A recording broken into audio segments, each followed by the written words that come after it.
Hello, my name's Althea. When I was 13, I got pregnant, and my parents threw me out like I was never theirs. No warning, no conversation, just a door slammed shut behind me. Years later, I came back, on my own terms, and what I found wasn't just silence. It was a whole story they rewrote without me. They told people I ran away, that I ruined everything. But what hurts more than being lied about is realizing they never planned to let me come back in the first place. What else did they erase? And how many lies does it take to make a daughter disappear? Let me tell you what really happened. I never saw it coming, not that day.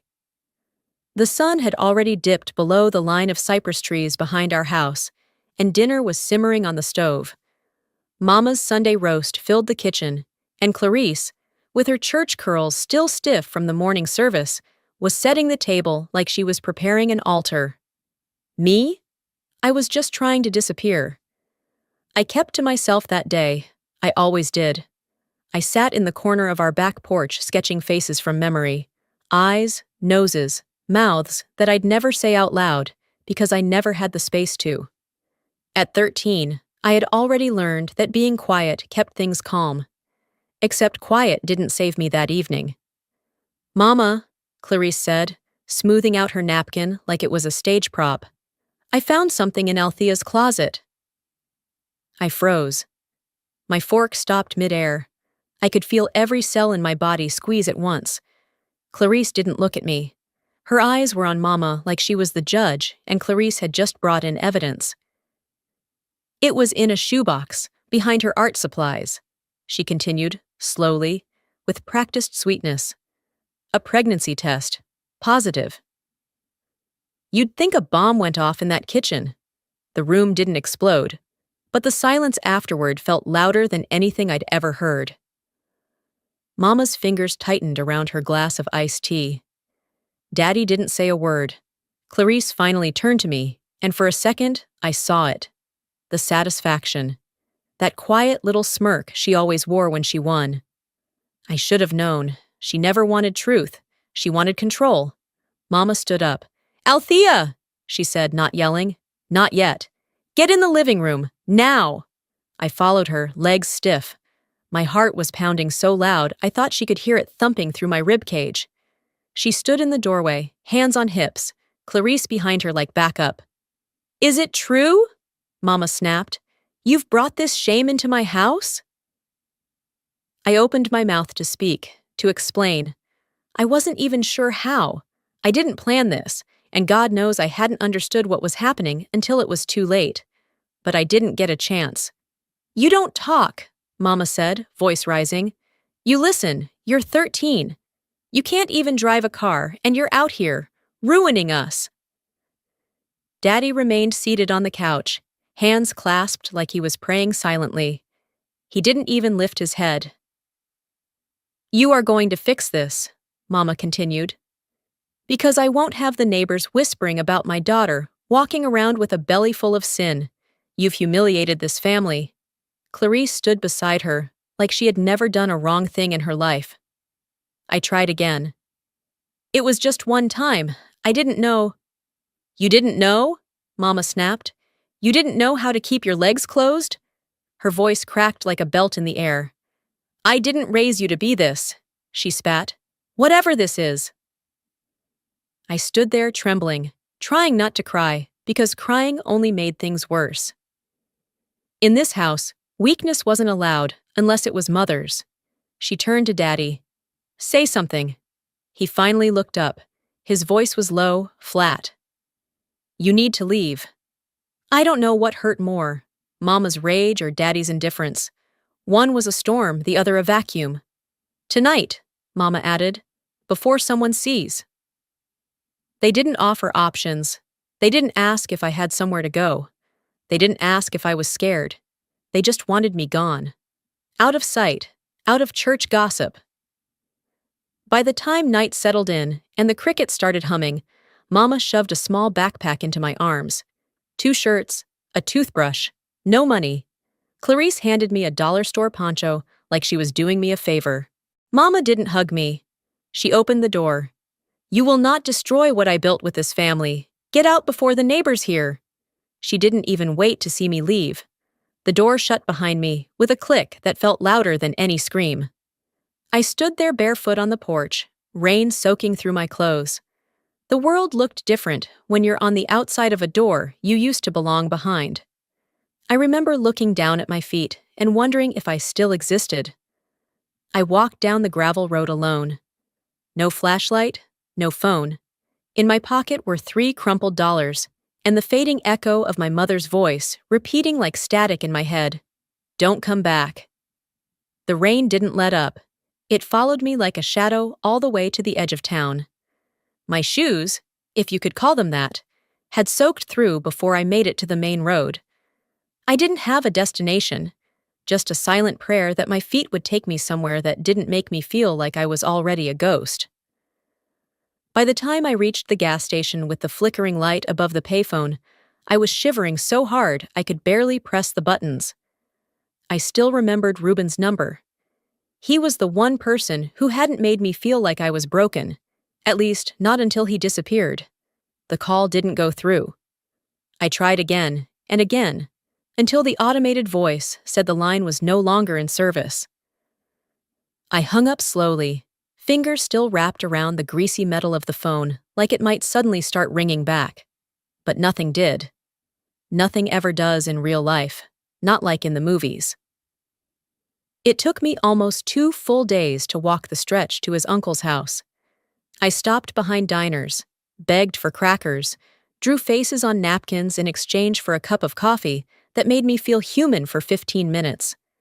My stomach twisted every time I passed a church billboard or saw a woman holding a toddler. I wasn't angry at them. I was angry at how easy they made motherhood look, like it came with ribbons and baby showers, not plywood benches and whispers behind closed doors. When I finally made it to the brick duplex where Ruben's uncle lived, I was too exhausted to knock right away. I sat on the curb across the street and watched for hours. No sign of him. No truck in the driveway. No porch light switching on for a girl soaked to the bone and carrying too much weight in her gut and none in her hands. I eventually knocked. The man who answered squinted through the screen door like he already knew why I was there.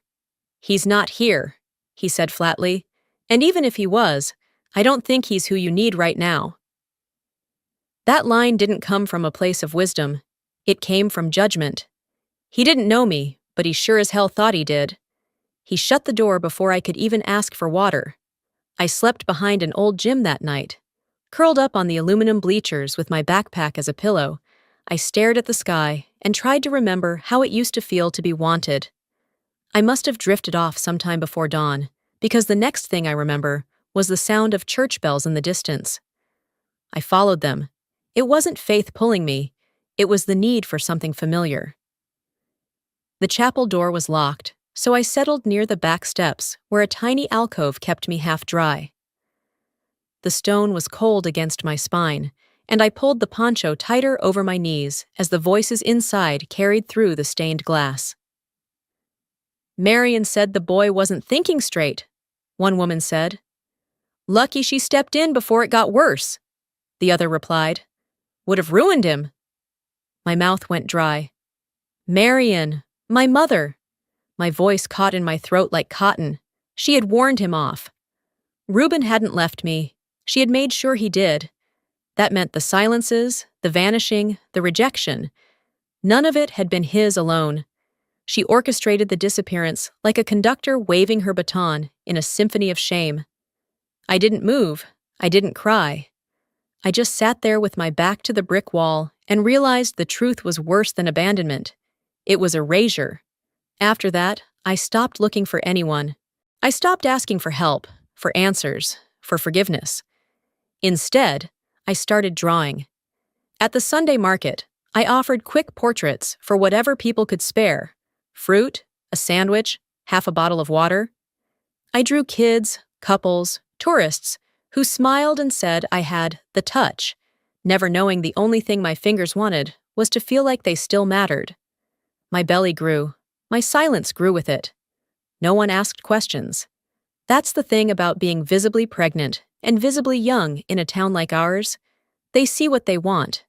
and the rest they edit out. I once caught my reflection in the glass of a storefront. For a split second, I didn't recognize myself. There was no family resemblance left. No softness. Just a girl who had learned how to disappear while standing still. By week's end, I had nowhere left to wander. The diner owners got tired of me sleeping behind the dumpster. The gym closed off access to the bleachers. The chapel women stopped bringing leftover pastries. That's how I ended up at the thrift store. The one with the dusty mannequin in the window and a faded closed until further notice sign. The bench outside had one leg shorter than the rest, so every time I shifted, it rocked just enough to remind me I wasn't safe. But that night, I was too tired to care. I laid down on my side, head resting on my bag, one hand over my stomach. The stars were hidden behind heavy clouds. The air smelled like oil and spoiled milk. As I closed my eyes, I thought to myself, the worst part of being abandoned isn't the silence. It's realizing no one is out there calling your name. It must have been just after dawn when the engine pulled up. I didn't lift my head right away. I'd gotten used to the sound of cars passing without stopping. But this one did. Tires ground against gravel, and a door opened. Then I heard a woman's voice, sharp, almost rehearsed. There she is. Poor thing's been out here all night. Two figures stood over me. One wore a brown skirt and a navy windbreaker with a cross stitched into the left breast. The other held a clipboard. I didn't bother asking their names. She's perfect for the program, the clipboard lady said, almost like I wasn't even there. They said she was pregnant? I didn't respond. They already knew more about me than I wanted anyone to. They didn't ask where I was going or if I had someone waiting. They said the van was warm and that there'd be breakfast. I followed. Not because I trusted them, but because I didn't have the strength to argue. The ride was silent, save for gospel radio humming low. The van smelled like ammonia and hand sanitizer, and I counted every bump in the road until we turned onto a long dirt path framed by pine trees. At the end was a rust-colored building, 2 stories high, with peeling paint and a metal cross bolted to the front door. Above the entrance, Hope Through Discipline. I remember thinking it sounded more like a warning than a promise.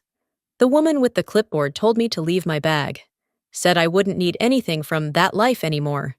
Another girl, maybe 16, walked by with a broom in her hand and her head down.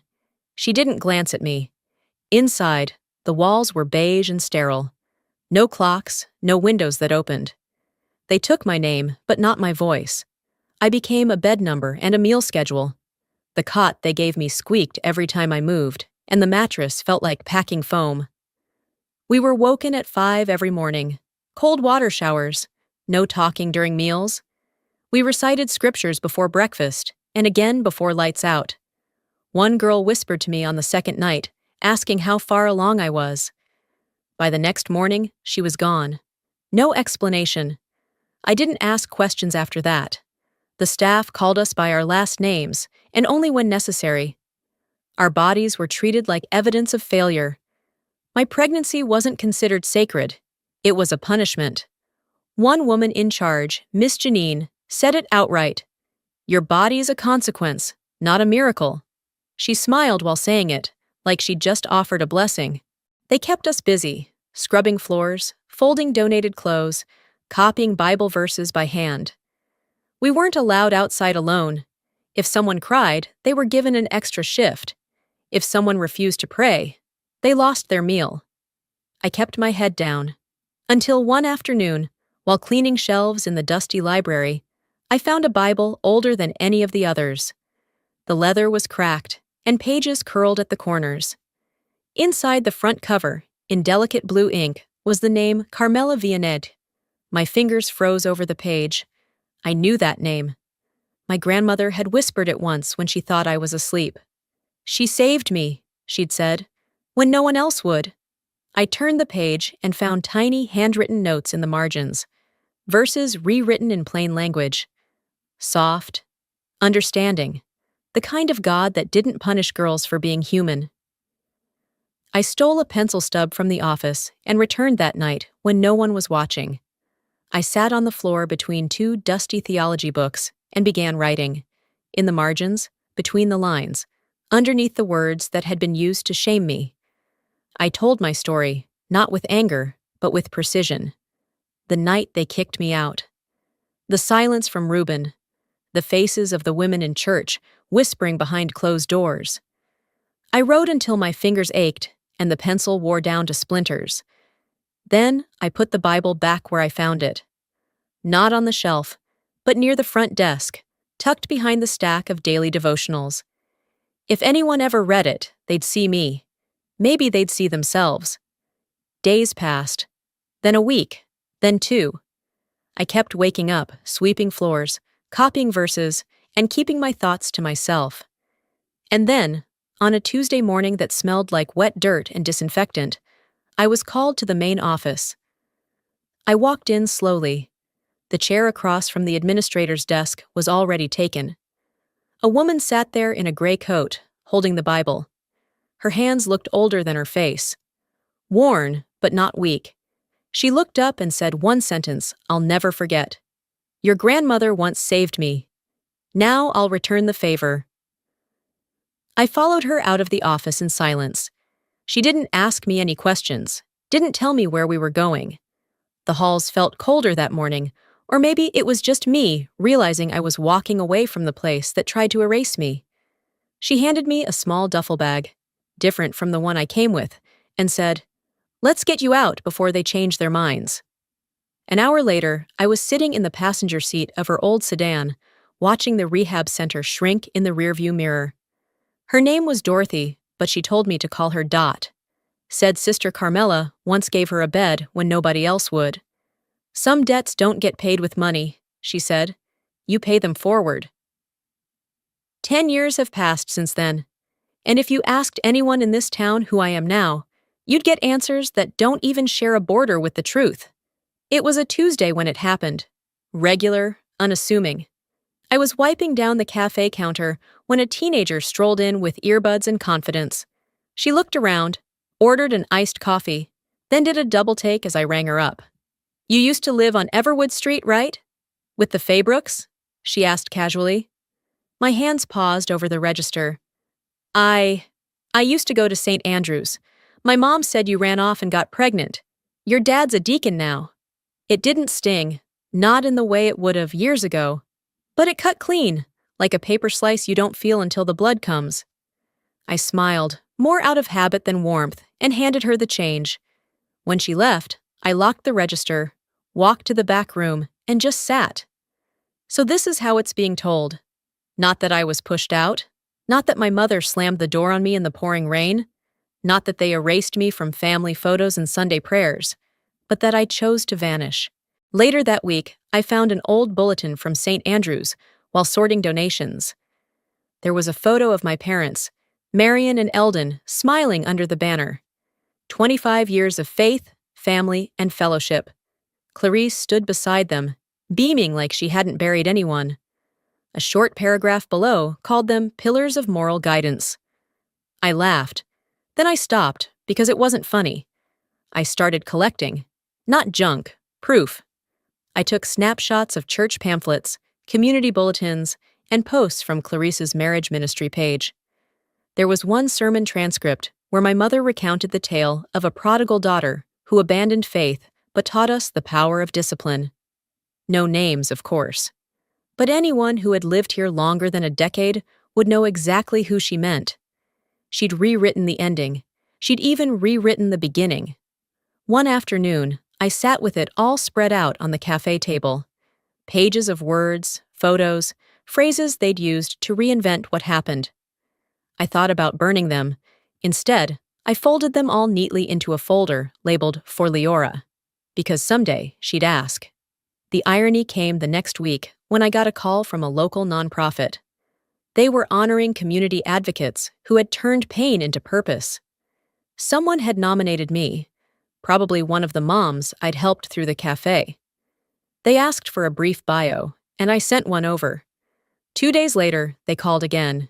"We absolutely want to highlight your work," the woman on the phone said. "But given certain sensitivities in your family's public role, would you be open to omitting your last name from the program?" I held the phone to my ear like it had started speaking a language I'd never learned. "You can include it," I said, keeping my voice even. "I just won't say it back." There was a pause, followed by a polite, "We'll follow your lead." That weekend, I stopped by the community center to confirm some details for the ceremony. As I stepped out of the car, I passed a poster stapled to a corkboard near the entrance. Clarice's face, smiling, polished, framed in elegant navy blue. The text beneath her read, "Family First, Clarice Faybrook's 7 Keys to a Harmonious Home." I took a photo with my phone, thumb hovering over the upload button for a long time. I didn't post it. Not because I didn't have something to say, but because some stories deserve a better stage. And sometimes silence isn't surrender. It's just the inhale before the storm. I slid the phone back into my pocket, leaving the image of Clarice's polished smile where it was, sitting silently in my camera roll like a secret I wasn't ready to spend yet. The wind kicked up just enough to sting my eyes, or maybe that was something else.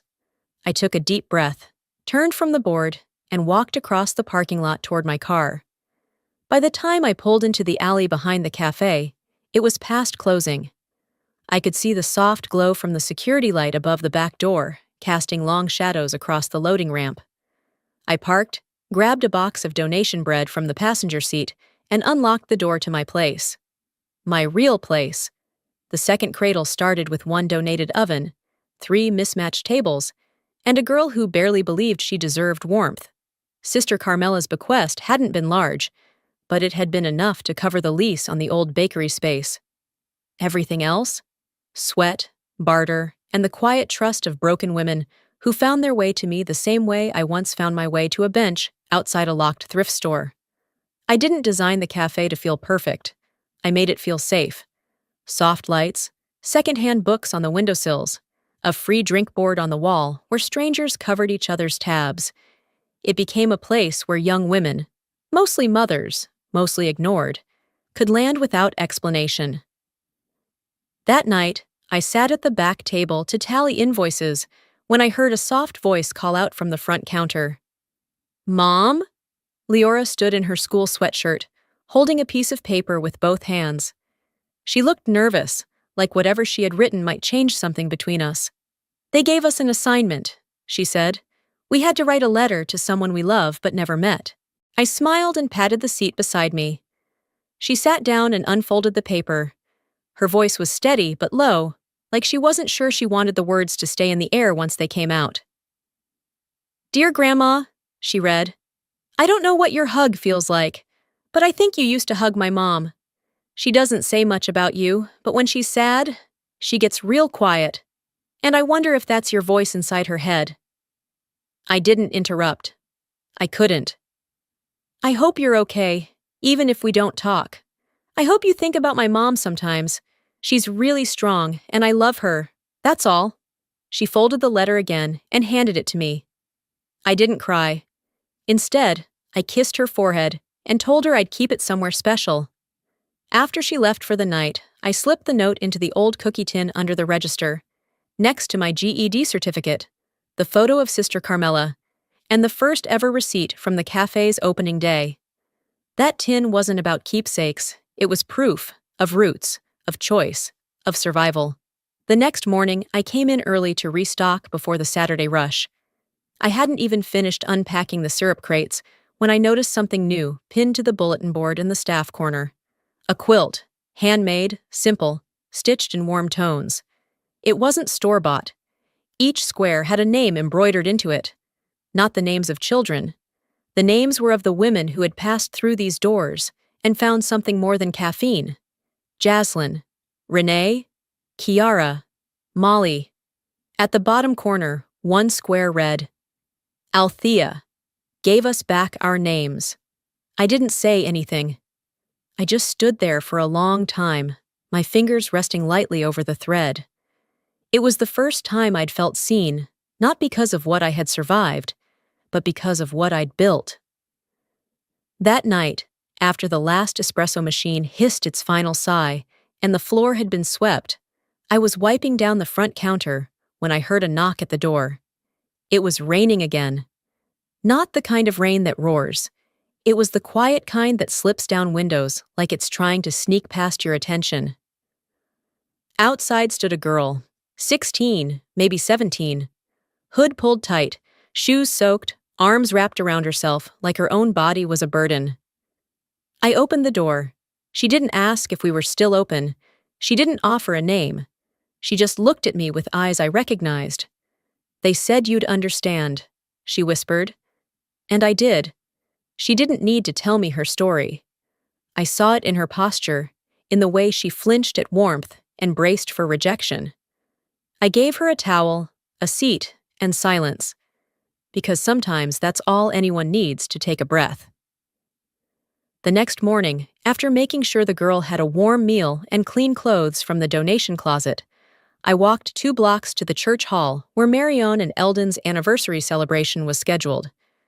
I didn't go home to change. I didn't curl my hair or find anything appropriate to wear. I showed up as I was, someone who had survived their absence, not someone begging to rejoin it. The sun was starting to dip by the time I reached the entrance. Through the wide windows, I could see people laughing over decorated tables, the room trimmed in gold and white. A slideshow played against the back wall, flashing images of my parents smiling at weddings, baptisms, ribbon cuttings. Clarice stood near the front, surrounded by polished men and women who clung to her like she was some kind of prize. No one noticed when I walked in. Or maybe they did, but they weren't brave enough to say anything. The room smelled like smoked ham and flower arrangements. I made my way to the front without hesitation, my boots echoing softly against the tile floor. The MC, a family friend who hadn't spoken to me since I was 13, paused mid-sentence as I approached the podium. "I won't be long," I said calmly. "Just a few words." The silence that followed was thick with tension. My mother's expression froze, her fingers still resting on the edge of her wine glass. Clarice tilted her head, smiling like I was a childhood prank resurfacing for a moment of attention. I didn't let them distract me. "I want to thank this community," I began, scanning the room. "Not for the casseroles or the condolences, because those were never offered, but for making it very clear what I never wanted to become." I reached into my coat pocket and unfolded a check. "This is from the women at the second cradle," I said. "It's a donation in memory of someone who believed I had value, even when my own family turned their backs. Her name was Sister Carmela. She didn't ask what I'd done. She only asked if I was hungry." I placed the check on the table in front of Marion, without looking at her. "You preach about grace every Sunday," I said. "Maybe now you'll have a chance to practice it." I turned to leave, but her voice stopped me. "You can't change what you were," she said under her breath, words so bitter they could curdle milk. I looked at her then, not through the eyes of a daughter, but of a woman who had clawed her way back to life with no help from the people who should have fought for her. "No," I said quietly, "but I've changed what I am, and what I won't be, ever again, is your daughter." I didn't wait for applause or approval. I walked out the same way I came in. Outside, the air was thick with humidity. As I stepped into the evening, the sun finally dipped below the steeple, casting long shadows across the sidewalk. I could still hear muffled music inside, some old gospel tune. But another sound rose beneath it, scattered clapping. Not from the head table, but from the back corner, where the nobodies sat. The ones who watched quietly, but remembered everything. I didn't smile. I didn't need to. I had spoken for the girl they'd tried to erase, and she was finally heard. The walk back to the cafe that night wasn't long, but it felt heavier than usual. Not from what had been said inside that banquet hall, but from everything I didn't say. I'd left the pieces of myself I used to defend behind that podium, and I didn't miss them, but I knew Clarice wouldn't let it rest. She never had. By Sunday morning, it started. I was restocking the napkin dispenser behind the counter when Marla, one of our regulars, came in waving her phone. "You seen this?" she asked, eyes wide like she was about to spill the secret of the decade. I took her phone and tapped play. There she was. Clarice. Hair curled into soft waves, dress a shade of church-approved lavender, seated on a floral couch in a morning segment called Family and Faith. A title card called her a certified family counselor, something I didn't even know she'd become. She smiled into the camera. We talk a lot about forgiveness in our community, but forgiveness begins at home, when daughters know their place and mothers have the courage to set boundaries, even when it hurts. I stood frozen behind the register. Marla watched me, unsure if she should keep talking. The interviewer leaned in, asking Clarice about the cost of raising girls in today's world. She nodded solemnly, like someone who had just buried a war hero. Sometimes, she said, the hardest part of being a mother is letting go of the child you raised so the woman they became doesn't destroy the rest of the family. I handed the phone back without a word. My pulse didn't spike. I didn't curse, didn't slam a mug, didn't even blink hard. Instead, I walked into the office, opened the drawer beneath the old register, and pulled out a yellowed envelope. Inside was the letter Sister Carmela had written for me years ago, the one she'd hand-delivered to get me out of that so-called reform camp. Her handwriting had faded, but her words hadn't. She deserves space, not shame, light, not silence, and she will not be defined by anyone's version of her story but her own. I taped it to the cafe's front window. No commentary, no caption, just truth. By noon, Clarice's clip had gone local viral. Shared by women from the church, reposted in parenting groups, echoed by people who'd never met me, but felt confident enough to weigh in anyway. Some people turn trauma into branding. Guess the cafe's more about attention than coffee. Maybe if she'd followed the rules, she'd be part of the family by now. My inbox filled with vague threats. One man wrote, "You had your 15 minutes. Sit down." Another asked if I thought being a victim came with a paycheck. I didn't respond. I didn't post a rebuttal. I didn't explain. Because I wasn't the one who needed the last word.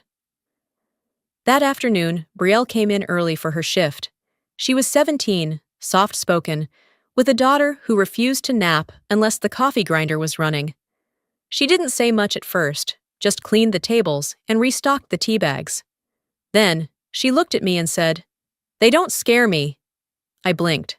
What? Those people online. They think if they shout loud enough, you'll go quiet. But you didn't, and neither will I. The next morning, Brielle posted a video from her phone. Just her, sitting on the front steps of the second cradle, her daughter babbling in the background. Althea didn't save me. She didn't rescue me. She reminded me I wasn't disposable. She gave me more than a place to sleep. She gave me back my name. And maybe that's what scares people like Clarice. The video didn't explode like Clarice's clip had. It didn't go viral overnight. But it started to circulate. And with it came real comments. People who said they'd been through similar things. Women who said they'd been the daughter that got left behind. That week, the same channel that aired Clarice's segment called me. "We'd like to offer you an opportunity to respond," the producer said, tone all polished courtesy. "No thank you," I said. A beat of silence. "Would you be willing to send a statement?" I thought about it. Then I emailed back a single sentence. You don't need both sides of the story when one side paid to silence the other. That night, after closing, I stayed behind to sweep the back hallway and count out the drawer. The door was locked. The lights were low. I was just about to turn in when it happened. Glass shattered. I turned, heart in my throat, and saw the front window, cracked from a rock. It lay on the cafe floor next to a paper scrap, the edges torn unevenly like it had been ripped from a notebook. I picked it up. One word was scrawled across it in black ink. Gratitude. I read it 3 times before setting it down. Sometimes the final straw doesn't break you, it sharpens you. The word stayed with me long after I swept up the glass. Gratitude. scrawled like a joke or a threat. I wasn't sure which. Either way, I didn't flinch. I taped a trash bag over the broken pane and finished the night like I always did, counting the drawer, wiping the counters, making sure everything was clean for the next day. Some things you just do on principle. 2 weeks passed. We replaced the window, but I didn't cover the crack in our reputation. Not that I ever tried to anymore. What people thought of me had long since stopped being my business. Leora, on the other hand, still carried the weight of my story like it was part of her name. It was a Tuesday when she came home quiet. Too quiet. She usually sang on the walk from school, or at least hummed while making a snack. But that day, she dropped her backpack by the door and sat at the kitchen table without touching her sandwich. "They took me out of the youth choir," she said after a long pause. I turned from the sink, drying my hands on a towel. "What do you mean, took you out?" She didn't look up. "They said they're making changes." But I heard Mrs. Adkins whispering to another mom. She said, "It's hard to expect moral clarity when the apple falls from a broken tree." That was all I needed to hear. I didn't call the church. I didn't email anyone. I didn't ask for a meeting. Instead, I walked into the Second Cradle's back room and pulled out the community calendar we used to schedule events. The last Saturday of the month was open, so I booked it. We printed flyers. Nothing fancy, just bold letters across the top. Our daughters, our voices. Below it, a photo of Leora with her hands over a piano keyboard and a list of performers. Children of the women who worked here, kids who had lived through too much and still showed up with hearts wide open. The night of the showcase, the cafe was packed. We moved out half the tables and borrowed folding chairs from the library down the street. One of our regulars brought extra string lights. Someone donated a mic and an amp. The whole place buzzed with nervous joy. Leora stood behind the curtain I'd fashioned from a thrifted bedsheet, holding her sheet music with trembling hands. "You don't have to do this," I told her. "I want to," she said. "Not to prove anything, just because I want my voice in the room." When she stepped out, the room went still. Not because she was perfect. Not because she was polished, but because she stood there unafraid to be seen. She sang a song about choosing to stay soft in a world that doesn't deserve it, and when she finished, nobody clapped right away. They were too stunned. Then someone stood up, and another, and then the entire room erupted in applause so full it felt like the roof might lift off. Later that night, after everyone left, I sat with her on the cafe couch, still in her dress shoes, her hair frizzy from the heat. She looked at me and asked, "Were you ever in that picture?" It took me a second to realize what she meant. A few days earlier, I had returned to the house I grew up in. I didn't knock. I didn't expect anyone to be there. The porch was dusty, the lock barely holding. I used the key I'd never given back. Inside, everything looked smaller. The hallway still smelled like old perfume and floor polish. On the wall, just past the kitchen, hung the same family photo that used to sit above the fireplace. Only now, I wasn't in it. My image had been cleanly cut out. No torn edges, no scribbles, just a rectangular absence where I used to be. I didn't cry. I took out my phone and snapped a picture of the picture. Then I went to the kitchen, left a sealed envelope on the counter, and walked out. Inside the envelope was a new photo. Me. Leora.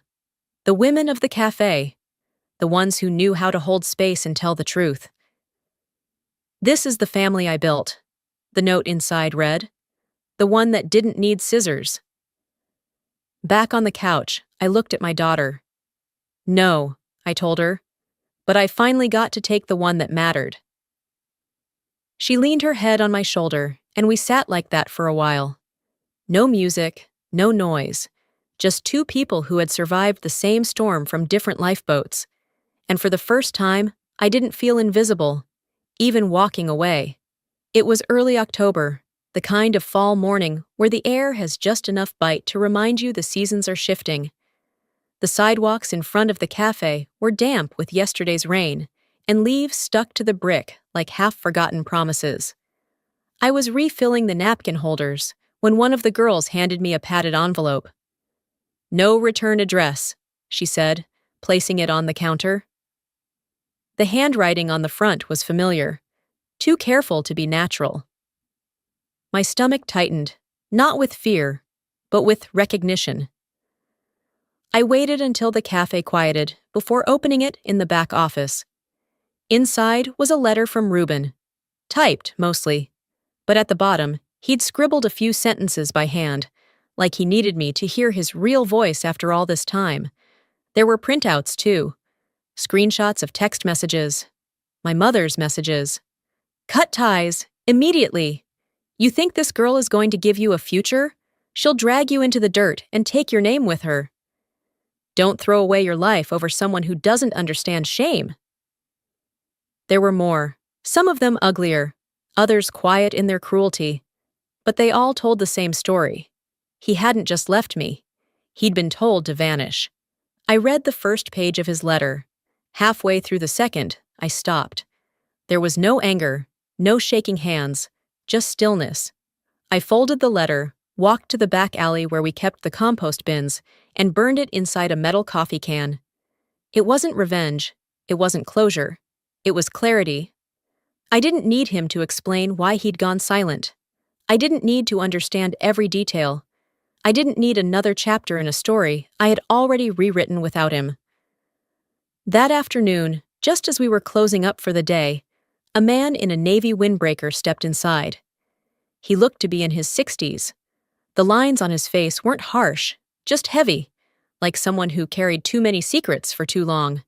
He took off his cap and held it in both hands. "I was an elder at St. Andrew's," he said. I nodded, waiting. "I remember you. You were 13 when you stopped coming. I knew something wasn't right. I saw the way your mother. I should have said something." He looked down. "I told myself it wasn't my place, that it was a family matter. But truth is, I was just scared. Scared of being on the wrong side of a woman like Marion Faybrook." His voice cracked. "I'm sorry, I was a coward."